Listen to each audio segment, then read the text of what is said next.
நம்ம பழைய குடிசை வீடோட இந்த வீடு நல்லா இருக்காயா? ஆயா நாயா புது வீடு புது துணி அப்பா கூட இன்னொருத்தாங்களே யாரியா? ஆயா ஆயா அப்பாவும் சித்தியும் வர்றாங்கயா. அப்படியாப்பா? ஏம்மா என் பிள்ளையும் மருமகளும் வரான், கொஞ்சம் ஆலங்காலுக்கு வாம்மா.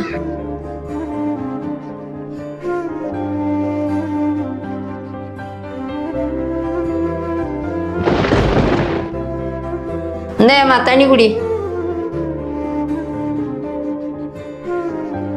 என்னப்பா அப்படி பாக்குறீங்க? இனிமேல் இவங்க தான் உங்க அம்மா. எல்லாரும் அம்மான்னு கூப்பிடுங்க. அம்மா. நீ கூப்பிடுப்பா. அவங்க எங்க அம்மா இல்ல. சிப்பா. குழந்தைங்க தெரியாம பேசிட்டாங்க, மனசுல வச்சுக்காதம்மா. பரவாயில்ல விடுங்க, நம்ம குழந்தை தானே. குட்டி பிசாசுங்க இருக்குது உங்களுக்கு.